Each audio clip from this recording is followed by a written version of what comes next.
a resolução número 41/95 do Conselho Nacional dos Direitos da Criança e do Adolescente, que é o CONANDA, reconheceu o direito a desfrutar de alguma forma, isso é bom enfatizar, de recreação, programas de educação para a saúde e acompanhamento do currículo escolar durante sua permanência hospitalar. E aí a gente abre o leque da permanência hospitalar domiciliar também, né? E aí, em 2002, a Secretaria de Educação Especial do Ministério da Educação publicou um documento intitulado Classe Hospitalar e Atendimento Pedagógico Domiciliar, Estratégias e Orientações. Esse documento, eu não consegui encontrar, mas a gente pode pesquisar em outro grupo, porque também acho válido para a gente que está dentro da sala de aula, porque muitas vezes temos alunos que precisam de um olhar diferenciado com estratégias que podemos encontrar nesse documento. O Ministério se manifesta a respeito dos vínculos entre escola básica e o aluno gravemente enfermo, e aí é o que eu falo. O aluno gravemente enfermo, como chegar a esse aluno? Porque temos alunos, em várias escolas aqui, creio eu, na minha, a gente tem também alunos que estão sendo atendidos em casa, domiciliar. E será que esse atendimento domiciliar está fazendo com que esse aluno adquira o conhecimento que está lá na sala de aula? A gente está conseguindo levar ele de uma forma... assim, está lá na sala de aula, está tendo o currículo, tudo está sendo passado na sala de aula. Esse aluno está lá em casa ou no hospital. Será que a gente está levando para ele o que ele merece, o que ele precisa estar aprendendo? Aí a gente traz a pedagogia hospitalar. E eu sempre vou estar levando para a sala de aula, porque em muitos casos a gente precisa desse olhar humanitário, tanto domiciliar, tanto na nossa sala de aula. E aí a pedagogia hospitalar, eu vou falar que é um modo de ensino da educação especial que visa a ação do educador no ambiente hospitalar, no qual atende crianças ou adolescentes com necessidades educativas especiais transitórias, ou seja, crianças que por motivo de doença precisam de atendimento escolar diferenciado e especializado. E aí eu coloquei algumas fotos aqui embaixo de alunos sendo atendidos, que eu acho super válido a gente ver como cada professor levou o conhecimento. Um com cartaz, outro com uma prancheta, outro lá, com uma roda de conversa. Cada um tem a sua especificidade. Vocês saberem, mas vocês estão no vídeo, com imagens, isso tudo faz a criança ficar envolvida. E lembra de quando você era criança, você participava, eu sou aula, tem uma dança, mas a gente canta aquela coisa que é alma, sentimentos, não é a voz. Foi falar muitas coisas, né, que a gente vive, né, no nosso dia a dia, né, até quando eu sou anexo, eu sou especial da escola então, eu vou sempre falar, né, aqui, a gente precisa ter mais participação dentro das escolas dos pais. A gente trabalha com força, meus amigos que estão aqui trabalhando com força, mas a hora que ele vai fazer o nosso coletivo, essa questão. Cadê os pais? Cadê os pais para dar aquelas cabeças para poder ler? Aí entra a tecnologia, tem a chave para tudo.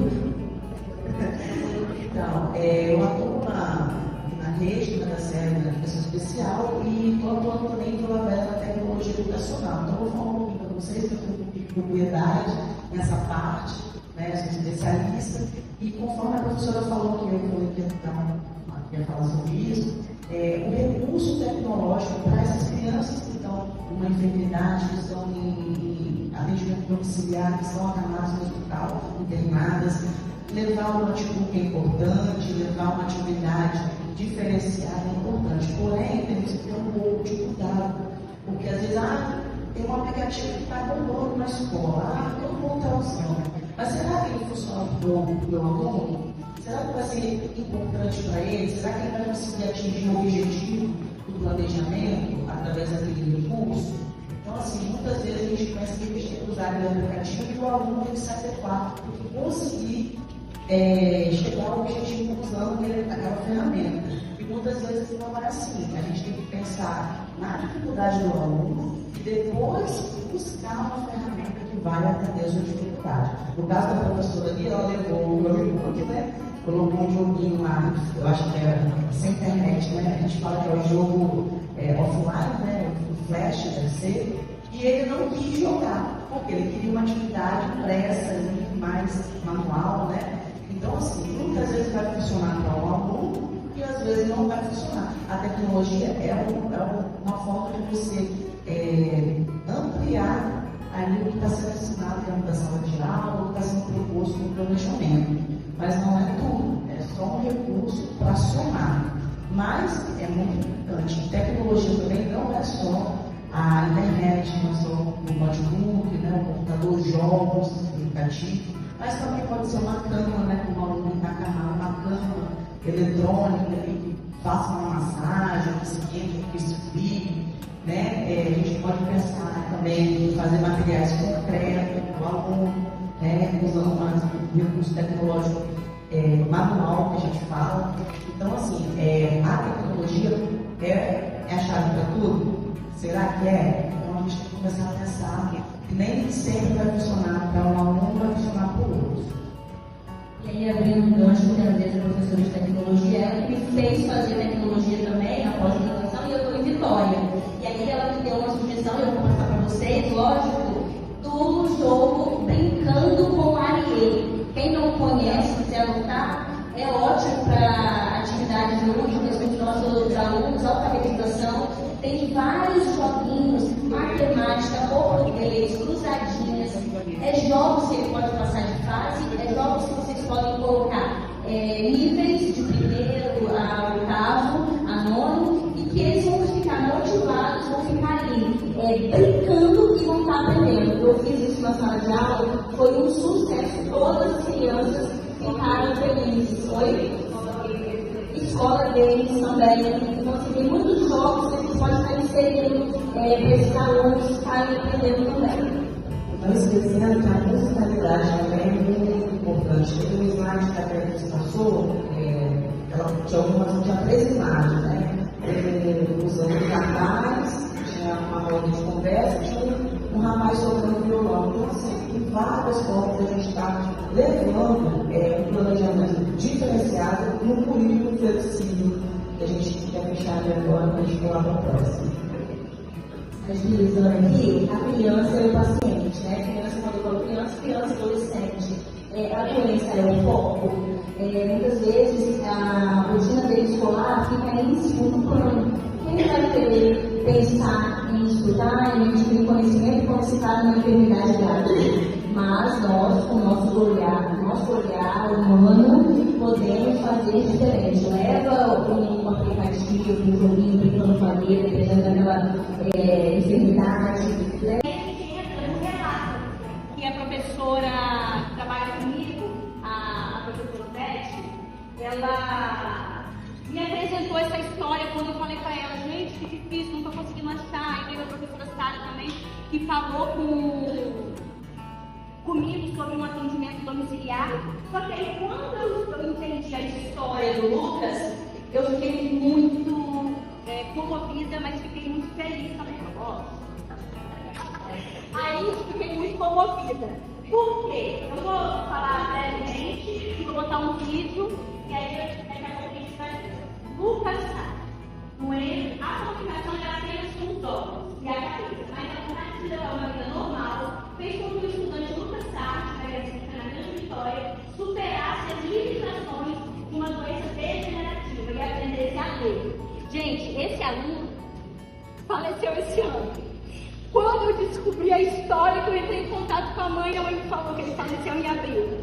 E aí foi a professora Odete que atendeu ele há 20 anos atrás. E lembrou dele, falou, vamos pesquisar, e a gente começou a pesquisar junto. Liguei para a mãe dele, fizemos chamada de vídeo, tentei entrevistar ela na chamada de vídeo, lá não estava saindo áudio, mas ela fez questão de gravar um vídeo para vocês. Ela contou um pouquinho da história, que foi mesmo de superação. Ele nasceu super normal, assim, né?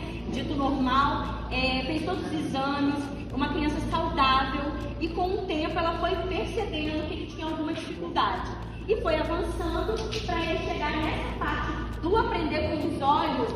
É muito importante você também, que tem esse aluno, né, que mexe os olhos, dessa oportunidade que a mãe pensou e começou a conversar com ele pelo olhar. Para vocês terem ideia, ele escreveu um livro. Olha onde esse menino chegou. É uma história assim, comovente, assim, de saber que a família passou tanta dificuldade. Porque, gente, é muito difícil. É muito difícil. Mas ela levava ele para fazer a corrida do garoto, botava o negócio de oxigênio atrás, ele ia na corrida do garoto, ela incluía ele em absolutamente tudo. Aí, esse é o Lucas Saar, essa é a família, irmão e os pais. Pode passar. Fala dessa, né? Falei que eu achei que eu ia falar, estou falando até demais. Bom, aí, jovem que se comunica com o piscar de olhos faz prova do Enem do Espírito Santo. Isso foi em 2008. Esse lado, ele foi o primeiro do Brasil a fazer uma prova domiciliar do Enem, tá? Foi todo mundo parado dentro da casa dele, a casa teve que ficar fechada, de 7 da manhã às 7 da noite. Teve pessoas lá vigiando, não podia entrar ninguém, não podia receber telefonema, nada. Mãe não podia entrar no quarto, a mãe só podia entrar no quarto quando precisasse de alguma coisa para ele, para ajudar, mas ele estava com uma equipe que foi direcionada para a casa dele.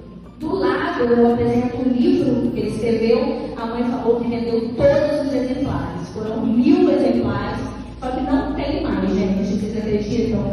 Não tem, e o custo é muito alto para ela fazer.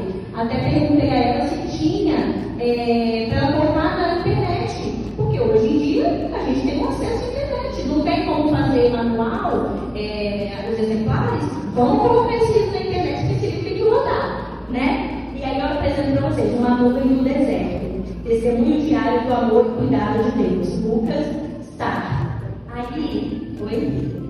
Aí a professora está aqui do lado que trabalhou com ele há 20 anos atrás, mas foi super válida essa experiência. E a gente vai passar um videozinho. Acho que o próximo aqui é o vídeo da mãe. Olá, meu nome é Tana, eu sou a mãe do Lucas Barbosa Saar. Eu fui convidada a falar um pouquinho da história do Lucas, né, do que aconteceu com ele, como nós trabalhamos com ele durante 31 anos. E eu vou tentar resumir um pouco da história, é uma história muito longa, com muitos acontecimentos nós tivemos, mas eu vou tentar resumir o máximo que puder, só mesmo para esclarecer algumas coisas, para tentar ajudar, né, outras pessoas que talvez estejam passando pelas mesmas situações que nós passamos. Bom, o Lucas nasceu uma criança normal, saudável. Todos os testes foram feitos no dia do nascimento, ele passou em todas com nota máxima. Porém, aos 9 meses de idade, eu comecei a observar que ele era uma criança mais lenta, com uma dificuldade especialmente de levar os alimentos à boca. Um dia, numa consulta de rotina, eu observei no consultório que as crianças na idade dele comiam biscoito sozinhos, comiam pipoca, e pegava no pacote e levava à boca e comia normalmente. E eu colocava o biscoito na mãozinha dele e ele ficava segurando, ele não levava à boca. Eu tinha que empurrar a mão, colocar na boca dele. E eu achei aquilo, deu um estalo e achei aquilo estranho. Ao entrar no consultório, perguntei para o médico se ele estava tendo algum problema ou se eu não estava dando oportunidade de fazer sozinho. Quando eu colocava tudo na boca, dava tudo para ele, se eu estava privando ele de fazer as coisas sozinho. A médica então observou que realmente ele estava com esse leve atraso motor. Pediu que eu procurasse um neurologista e que eu fosse também fazer um tratamento com fisioterapeutas e eu fui procurar o CREFES na época para a gente fazer um acompanhamento. E ela ainda falou assim, isso é coisa leve, é uma coisa, pode ter tido talvez algum problema durante o nascimento que passou despercebido, mas que logo isso vai ser resolvido. Até porque eram coisas mínimas que só mesmo com muita atenção a gente poderia observar alguma dificuldade. Os meses foram passando e aquele probleminha simples acabou se tornando mais sério. Nós começamos a observar que ele estava ficando realmente com um atraso motor muito preocupante. Começamos a investigar o que seria a causa daquele atraso e essa investigação durou 4 anos. Nós só conseguimos descobrir fechar o diagnóstico quando ele já tinha 4 anos de idade. E eu me lembro que nós tivemos que fazer uma viagem para São Paulo, porque não existiam recursos aqui no estado, nós tivemos que ir para São Paulo, lá ele fez uma biópsia, fez alguns exames específicos e foi constatado que ele tinha uma doença degenerativa, chama AME, atrofia muscular espinhal. Na época era uma doença totalmente desconhecida, não existiam nada na literatura em português que eu pudesse pesquisar, que eu pudesse investigar. Também não existia essa facilidade que nós temos hoje da internet. E eu fui às escuras, tateando às escuras, e inclusive os médicos que acompanhavam, os médicos que lidavam com ele não conheciam nada da doença, nunca tinham ouvido falar, não sabiam como agir, como fazer. E, enfim, tivemos um impacto muito grande com a notícia, mas nada que nos deixou derrubados a ponto de não procurarmos alguma coisa. O que nós recebemos como diagnóstico foi que não existe cura, vocês não adianta procurar em lugar nenhum no mundo, porque não haverá cura para ele, o destino dele é cadeira de rodas e sobrevida de 7 a 10 anos no máximo. Essas foram as afirmações que os médicos falaram para nós. Mas eu não me deixei levar por esta fala e comecei a fazer por ele o que eu poderia fazer naquele momento, naquela altura da vida dele. Aos 7 anos, já com a doença bem já desenvolvida, ele já estava com uma dificuldade de fala, com a fala arrastada. Ele não comia, realmente nunca conseguiu comer sozinho. Ele sentava sozinho, já não conseguia mais firmar o tronco com facilidade, ele tombava e caía muito. Mas ele tinha ali um desenvolvimento intelectual normal, aliás, com uma inteligência até que surpreendia a gente no dia a dia, com coisas que ele fazia, que ele falava, que ele questionava e que eram além, inclusive, da idade dele. Aí a gente percebeu que ele tinha uma facilidade de aprender, de memorizar, fora até do normal para a idade. E aos 3 anos ele foi para a creche, foi para a escolinha, o prezinho, começou a estudar, começou a desenvolver bem a questão cognitiva dele. Quando ele fez 6 para 7 anos, eu precisei trocar ele de escola, porque ele já ia iniciar o ensino fundamental, a primeira série na época, mas a nova escola em que ele foi matriculado me pediu um laudo para que eles pudessem lidar com ele com mais segurança. E ao conversar com o médico perguntou por que eu estava levando ele para a escola. Eu falei, para ele aprender mais, para ele estudar, porque ele não só acha que ele não tem capacidade para aprender. O médico ainda me falou assim, sim, ele é muito inteligente, ele tem um potencial muito grande, mas mãe, ele não vai ter tempo para usar o que ele vai aprender. Você está gastando dinheiro à toa com escola, você está gastando trabalho à toa, porque ele não vai viver para usar o que ele vai aprender. E aquele momento ali para mim foi muito difícil ouvir aquilo de um médico, E eu respondi que o que eu estava fazendo por ele Não era pensando em quanto tempo ele teria para aproveitar, mas aproveitando o dia dele, o momento presente dele, que era o que estava fazendo o que era possível para ele.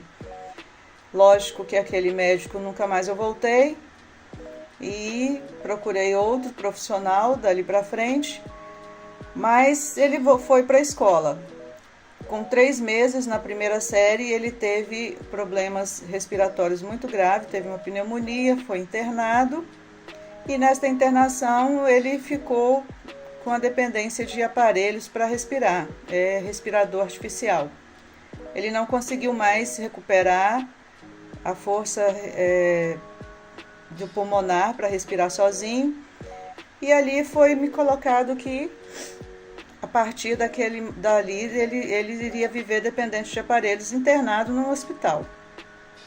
Foi outro baque para a gente, e realmente foi ali naquele momento que eu lembrei do que o médico lá atrás tinha falado, que ele teria uma sobrevida de 7 a 10 anos, eu achei que ali fosse realmente o final, né?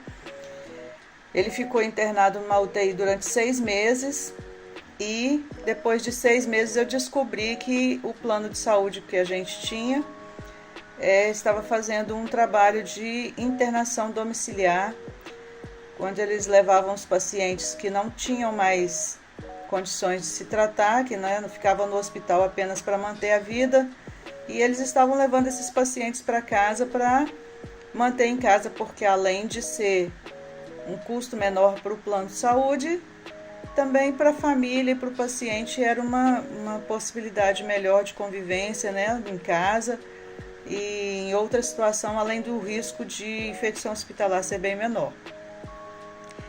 Depois de algum tempo, nós conseguimos realmente essa internação, voltamos para casa com ele, e a doença foi desenvolvendo, né? Progressivamente foi aumentando. Nós tivemos que tomar algumas atitudes em relação a isso. O plano de saúde também enviou para a gente técnicos de enfermagem, porque nós não poderíamos ficar com ele somente com o nosso conhecimento de pai e mãe. Eles teriam que ter um profissional de enfermagem capacitado para prestar socorro caso fosse necessário. Mas nós fomos alertados que ele teria ali em casa talvez 1 mês, 2 meses só de vida a mais, e que ficaria pouquíssimo tempo em casa. Bom, esses 1 mês ou 2 meses que o médico preveu se tornaram 23 anos. Foram 23 anos de internação domiciliar. Ele era um paciente internado em UTI, porém em casa.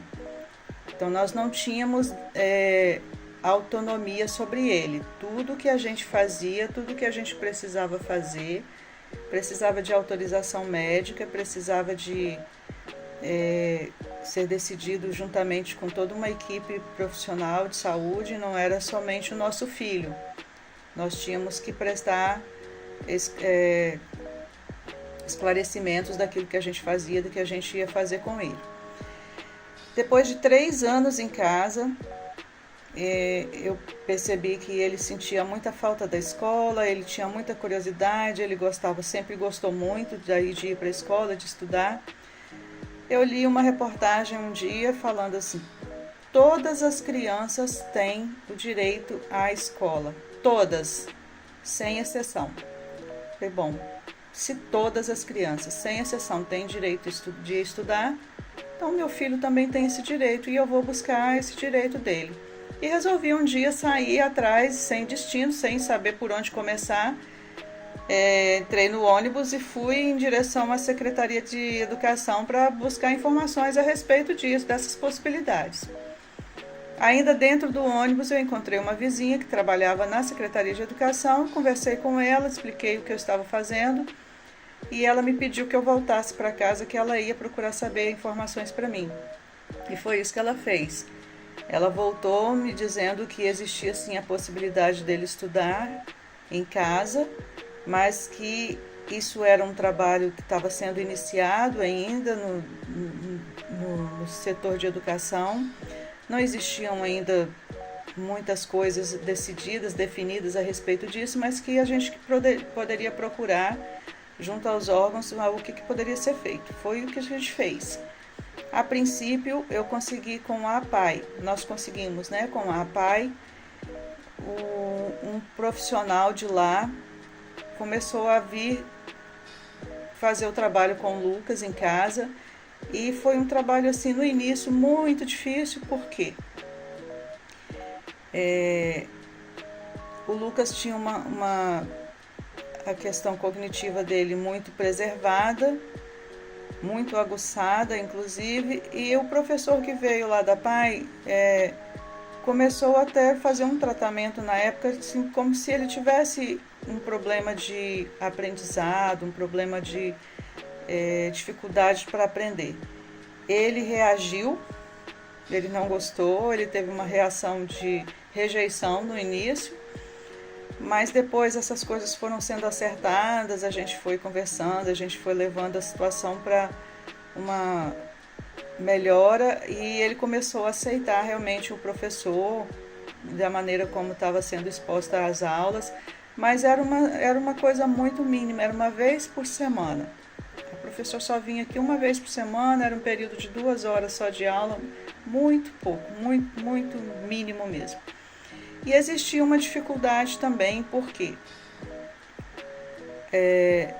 antes da internação, o Lucas conversava com a gente, apesar de uma fala arrastada por causa da dificuldade de movimentar, né, o maxilar dele já estava bem atrofiado, ele tinha essa dificuldade de fala, mas ele falava. E com a internação, ele precisou fazer uma traqueostomia, que é uma abertura aqui na traqueia para conectar o respirador, o aparelho que ele respirava. Essa traqueostomia, ela isolou as cordas vocais. Ele não ficou mudo, mas ele não emitia sons. Então ele não conseguia conversar com a gente. Lá no hospital ainda, a gente teve muita dificuldade de entender o que ele falava, o que ele pedia. E teve um dia que eu saí de lá angustiada, chorando muito, porque ele passou o dia todo tentando falar alguma coisa comigo e eu tentando adivinhar o que ele falava. Eu perguntei de tudo que eu podia imaginar que ele estivesse precisando e nada, e ele chorava muito. E eu também eu ficava durante o dia com ele, vinha embora à noite, não podia ficar durante a noite, e voltei para casa com aquela aflição por não ter conseguido descobrir o que ele estava tentando me dizer, não conseguia adivinhar. Então eu me lembrei, né, pedi muito a Deus que me ajudasse, que me desse uma solução para isso, e Deus me deu a lembrança de que, enquanto ele estava falando, conversando com a gente, quando ele chegava da escola para fazer o dever de casa, e tinha alguma palavra, alguma coisa que ele queria falar, que eu não conseguia entender devido a fala arrastada que ele tinha, ele soletrava para mim a palavra que ele estava precisando falar. Então a gente conseguia se comunicar bem. E eu lembrei que se ele soletrava as palavras para mim, para eu entender melhor o que ele estava falando, a gente podia tentar fazer isso. E no dia seguinte eu conversei com ele e falei: você lembra que a gente soletrava as palavrinhas quando você queria fazer o seu dever de casa e soletrava para mim as palavras? A gente pode tentar fazer isso agora. Vamos combinar uma coisa: toda vez que eu vou falar o alfabeto, e toda vez que chegar a letra da palavra que você quer me falar, você pisca o olho, tá bom? Combinamos assim, então, que ele ia piscar na letra correspondente à palavra que ele quisesse falar, e nós iniciamos assim. Eu falava as letras do alfabeto, por exemplo, se ele queria falar casa, A, B, C, no C ele piscava. Aí eu vinha para a vogal, A, E, A. Ele piscava o A, K, e assim formava a palavra. Com o passar do tempo, a gente desenvolveu uma habilidade muito grande, que às vezes quando ele falava a primeira letra, a segunda, a gente já terminava talvez já sabendo já o que ele queria mais ou menos falar, e já adiantava. Assim nós iniciamos a nossa fala com o Lucas, que ele sempre falando pelo alfabeto, e isso se tornou durante 23 anos a nossa forma de comunicação. Com a vinda do professor, o professor no início tinha essa dificuldade porque eu não conseguia entender o que ele falava. Era com tempo, era com paciência, era depois de muitos dias de conversa, né, de frequentando a casa, que aquele professor conseguia realmente conversar com ele e entender o que ele estava falando. Mas conseguiam, todos que tentavam conseguiam, porque era só observar o piscar dos olhos. E vieram muitos professores. À medida que foram desenvolvendo esse trabalho, né, no ano seguinte já veio mais um, depois, mas também existia uma rotatividade muito grande, infelizmente. Haviam professores que vinham, ficavam uma semana, achavam que estava difícil demais, que não ia conseguir desenvolver muita coisa, ia embora. Aí tinha que esperar vir outro, vinha outro. Depois passaram as aulas de uma vez por semana, começaram a vir 3 vezes por semana. E assim nós fomos desenvolvendo até que ele conseguiu completar o ensino fundamental. Né? Não foi uma coisa fácil, não foi mesmo. Foram muitos aborrecimentos em relação à questão de direitos, né? Eu ficava muito aborrecida porque eu tinha que correr atrás de uma coisa que era direito dele e eu tinha que implorar praticamente para que esse direito fosse cumprido. Eu tinha que praticamente mendigar uma coisa que era para ter, não era nem para eu estar atrás, era para ter vindo alguém procurado por nós, não a gente procurar por eles, entendeu? Eu me aborrecia muito com isso, eu sempre fui assim muito... eu não gosto desse tipo de coisas, de injustiças, eu fico muito revoltada, às vezes até passo do limite na minha fala. Então eu tive muito aborrecimento em relação a isso. Mas os professores que vinham para cá eram pessoas que estavam realmente interessadas em ajudar e faziam o melhor. Todos, sem exceção, tentaram fazer o melhor. Alguns conseguiram, outros não, mas todos tentaram fazer o melhor por ele. E assim, para encurtar, né, a história, ele fez o ensino médio, depois ele foi para o Estado assumiu as aulas, ele começou a ter aula todos os dias da semana, eram 2, 3 professores por dia, tinha os horários para cada um, da disponibilidade de cada professor, e ele tinha aula às vezes de manhã, de tarde, às vezes até quase de noite. E o Lucas amava todas essas aulas. Ele esperava com ansiedade cada momento de aula dele. E ele foi aprendendo dentro da limitação dele, que tinham aulas que realmente eram mais difíceis, como matemática, por exemplo, era uma aula de cálculos, de fazer cálculos, como que ele fazia isso? Era tudo na mente, era tudo memorizado. E aquilo que ele conseguia com mais facilidade, ele conseguia desenvolver bem, outras nem tanto. Depois chegou a época do Enem, nós tentamos então, por que não fazer o Enem, já que ele está terminando o ensino médio. E ele tinha o sonho de fazer o curso de biologia, era a paixão de vida dele, sempre, desde criança, ele queria ser biólogo. Bom, então vamos tentar fazer o Enem. Foi outra dificuldade, conseguir que ele fizesse essa prova em casa, no domicílio. Ele tinha o direito de fazer a prova no hospital.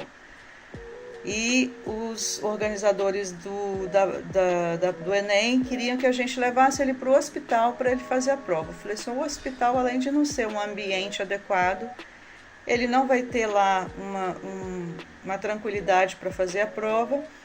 E outra, nenhum hospital vai aceitar uma internação de um paciente correndo risco ali dentro de um hospital simplesmente para fazer uma prova. E realmente foi o que aconteceu.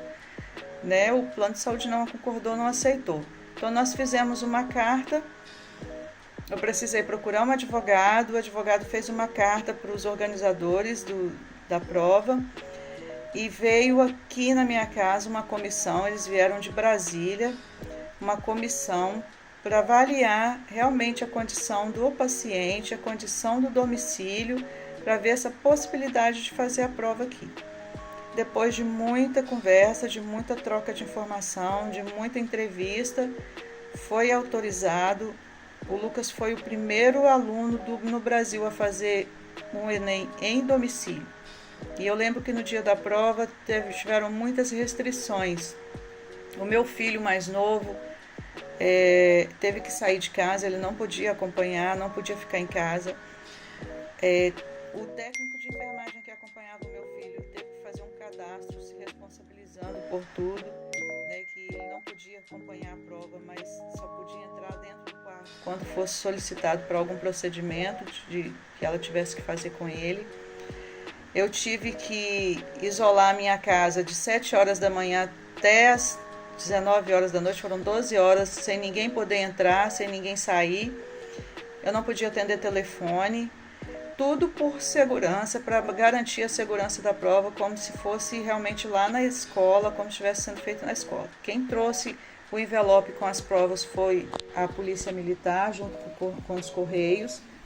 Eles trouxeram de manhã e o pessoal que ia aplicar a prova já estava aqui com o fiscal, com os professores designados para isso, um intérprete, que era a professora do Lucas, que interpretava o que ele respondia.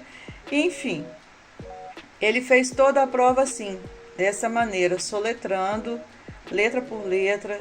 Foram muitas horas, foi muito exaustivo, muito cansativo, mas foi muito gratificante. Foram 2 dias de prova. Ele ficou super feliz.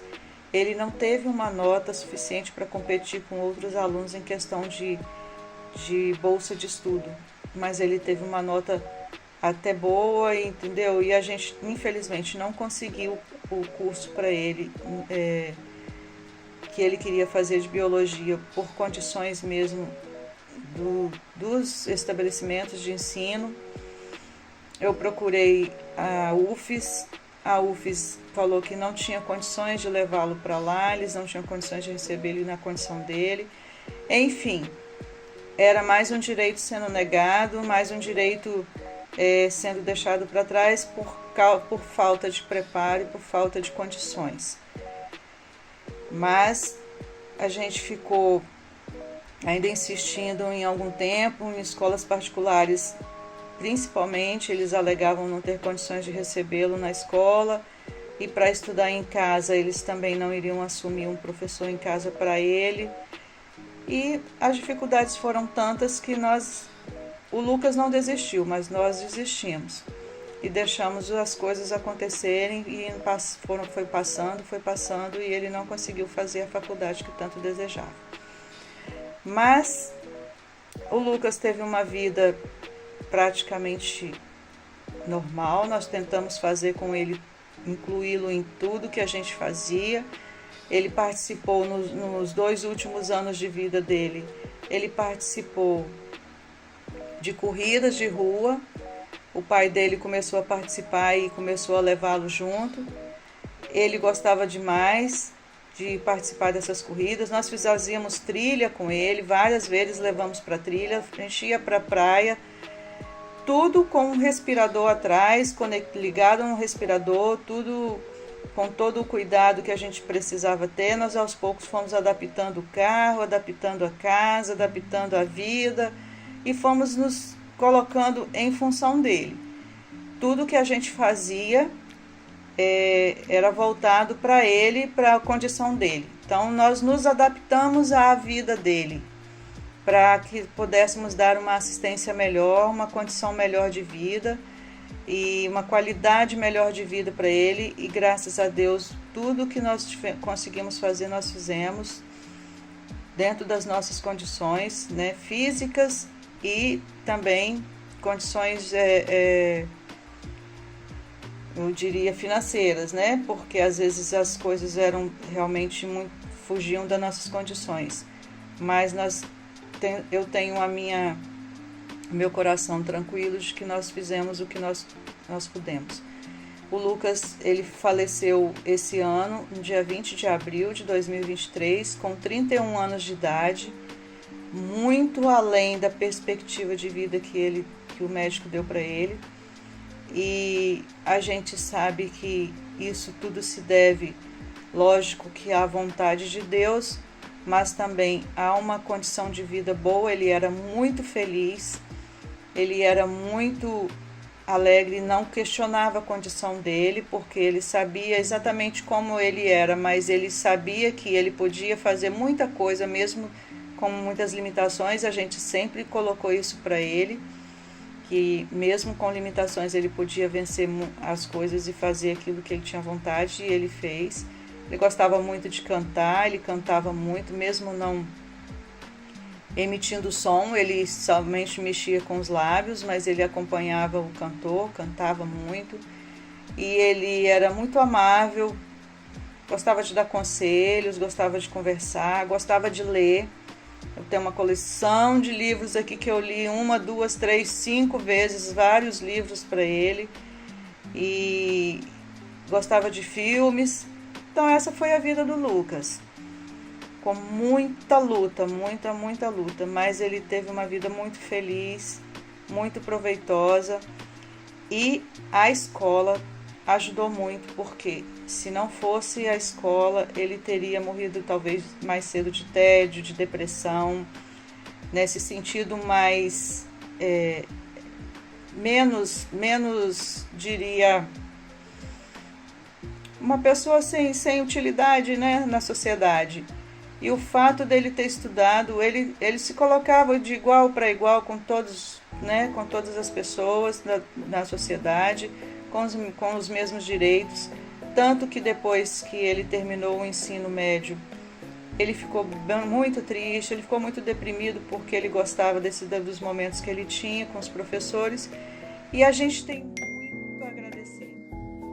Eu sei que as dificuldades foram muitas, as falhas foram muito grandes, mas a gente só tem a agradecer ao sistema de educação, porque realmente é um projeto maravilhoso esse, que leva essa oportunidade para aqueles que não têm condições de frequentar uma escola física, né?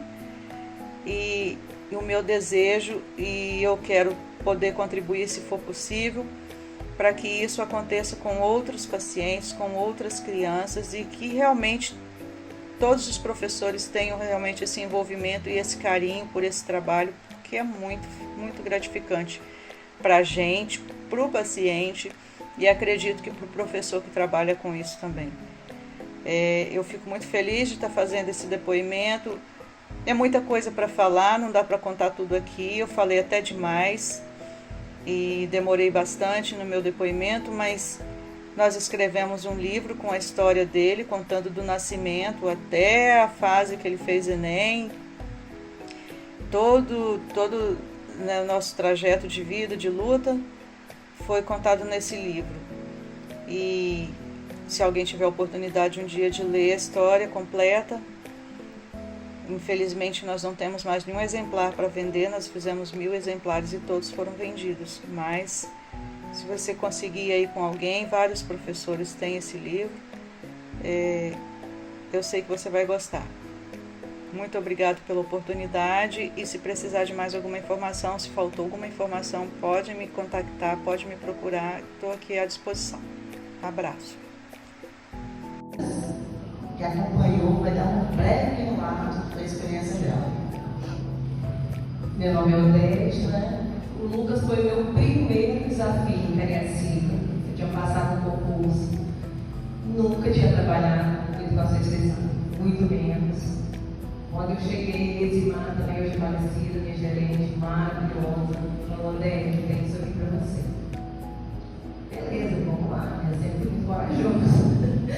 Mas primeiro eu falei: não vou. Cheguei lá, matando, gritando, eu não vou ficar com a mãe do Lucas. Porque na escola pedagógica foi assim, eu acho que foi uma das primeiras turmas, assim, a gente não sabia, nem a gerência, nem a gente o que fazer. Então, cheguei nesse mal, não vou. Ela deve ser vai. Eu sempre fui muito brincalhona, ela sempre vai de volta, você vai assim. Eu tive a história da minha família. A educação especial começou na minha casa, eu não conseguia. A educação especial começou dentro da casa dela, com o tio, com a mãe, com o irmão. Ela sempre tendo esse olhar, tendo que ter esse olhar. E quando ela, 20 anos atrás, a gente não tinha internet, a gente não tinha esse monte de tecnologia, esse monte de conteúdo que a gente tem, ela se viu com esse aluno, sem saber o que seria, se ela conseguiria, mas ela com jeitinho, com um olhar humano, de ser filha de uma pessoa que estava também sendo diagnosticada, né? Não sei qual é o diagnóstico mental. E aí, ela com aquele olhar, ela fez a diferença. Naquele pouco muito a gente pesquisando é que o aluno, a gente entra na sala ou no hospital 2 horinhas, 2 vezes na semana. Será que esse aluno, quando a gente não está lá, como que será que esse aluno está sendo atendido? Quando a gente não está dentro da sala de aula, como que os amigos estão ajudando? Como que os professores regentes estão ajudando? Porque é muito pouco. 2 dias, 2 horas, 1 hora, é muito pouco. E era o caso dela também, que ia 1 vez, 2 vezes na semana levar o conhecimento para essa criança. Muito pouco, né? Então, o Lucas foi o seguinte: a Tana foi minha pedagoga. Né? Eu cheguei, Tana, não sei, meu primeiro trabalho, mas eu tenho força de vontade, e ela deixa eu lá. Aí eu comecei, né? Faço aquela dinâmica que eu faço, material, Lucas enxergava. E ele, o dia que eu faltava, que eu falei que não ia, eu fui lá entregar, a mãe dele, Odete, o Lucas perguntou para você o dia todo.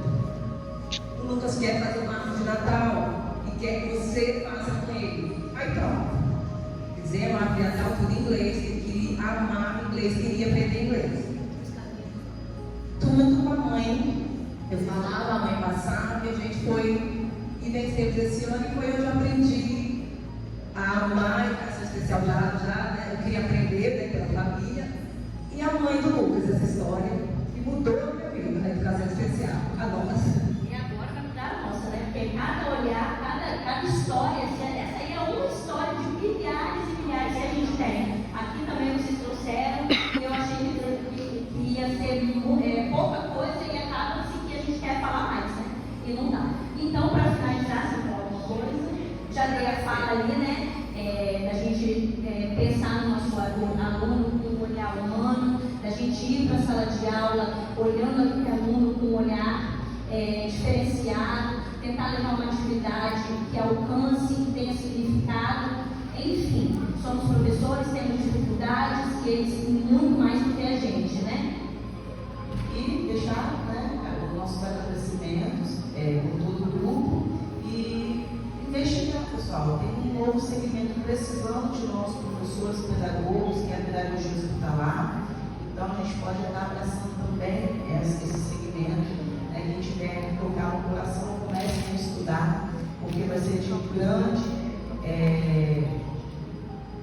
emocionante, é difícil, mas juntos nós conseguimos fazer diferença na vida dessas crianças. Somos mais fortes, mas a prova não. A gente encerra o ano do mês, ontem, Outubro Rosa, e nós entramos hoje no Novembro Azul. E aí eu quis trazer para vocês esse mês de conscientização, tanto o mês passado quanto esse mês. Homens que estão presentes, às vezes são mais resistentes a ir no médico, a se cuidarem, mulheres que estão deixando a saúde em segundo plano. Façam o exame, coloquem uma rotina na vida de vocês, todo ano. Férias de julho, vou marcar meus exames. Férias de janeiro, vou marcar meus exames. Não deixem para depois, porque quanto antes você descobre o diagnóstico, mais fácil é de tratar. Eu passei por essa triste doença, o câncer de mama, em 2018, no final de 2018 eu fui diagnosticada com câncer de mama. Estava planejando o aniversário da minha filha de 15 anos, foi uma bomba.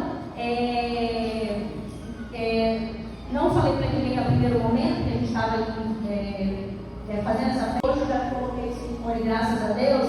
Fiquei 2 anos sem meu peitinho, mas ele voltou no ano passado, esse ano, em fevereiro, no carnaval, gente. Aí eu recebi a ligação, porque quando eu fiquei curada, veio a pandemia. E aí eu fiquei 2 anos, a gente ficou 2 anos em pandemia e foram suspensos todas as cirurgias, né? Esse ano, em janeiro, eu recebi a ligação do hospital, falando que em fevereiro eu ia operar. Feliz da vida. E aí foi meu antes e depois, como eu era, como eu fiquei. Não perdi totalmente o cabelo, porque eu usei uma touca que refrigera, congela, na verdade, os folículos da cabeça. É uma dor muito grande, porque a nossa cabeça é uma dor de cabeça. De meia hora eu tinha que trocar essa touca, e de mês em mês eu tinha que estar fazendo a quimioterapia. E aí o amor cura, minha família me abraçou, todas as pessoas junto comigo, e aí eu cresci, tomo ainda uma medicação, sempre